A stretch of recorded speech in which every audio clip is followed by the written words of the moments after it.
Beautiful morning. This is a live shot from the Century Plaza Hotel and Spa on Burrard Street. Hope you're all enjoying these mornings and afternoons under the sunshine before the kids head back to school. I can vividly remember the first lice notice that was sent home with the kids from school. If you haven't received one, you don't have kids in school. I'm joined by Barbara Patterson from Lice 911 and model Kelly here as well, hair model.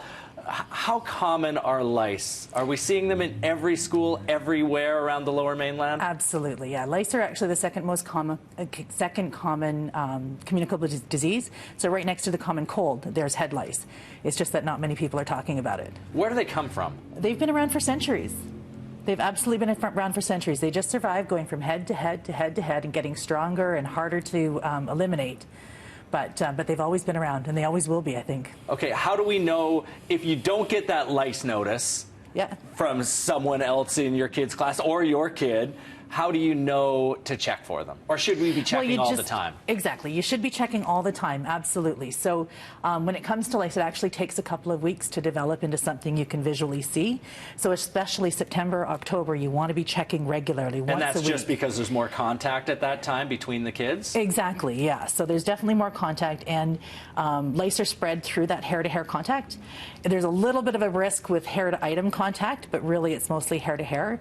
So one of the big things you can do to prevent is just simply wear your hair up, hide your hair, make sure that your hair doesn't come in contact with somebody else's hair, and then just simply by doing that, you really do eliminate your risk. How long can they survive not on hair? For example, we quarantine all baseball hats when we get the lice notice. Baseball hats in a bag. We put them away for how long? Yeah.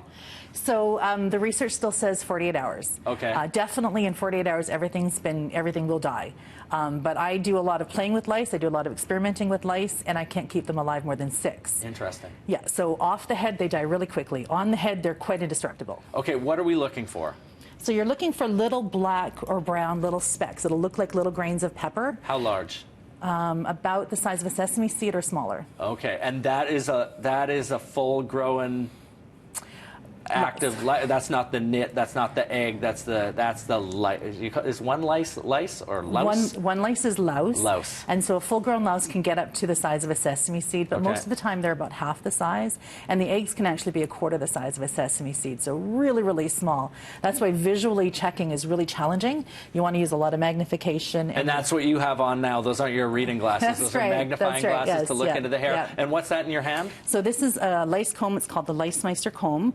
So it's really good for prevention because what happens is the teeth are really close together.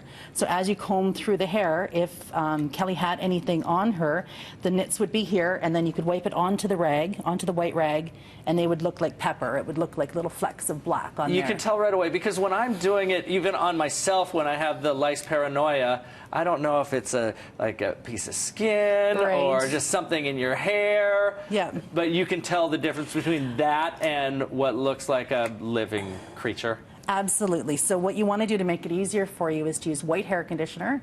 There doesn't have to be anything special in it, just white hair conditioner, and then white rags or paper towels, and then it'll show up really clearly.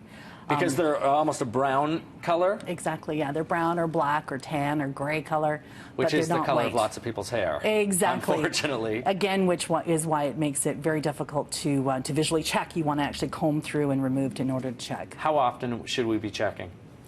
You want to check visually once a week. And then you want to do a quick comb out. You can do it once a week, or you can do it once every 2 weeks.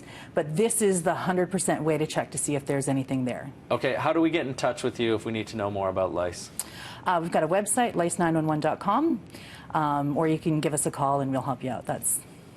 Thanks so much. Great information. No and don't be freaked out. I know I was the first time, but unfortunately we've become used to these things, and just deal with it. Stay with us. Ent City is next.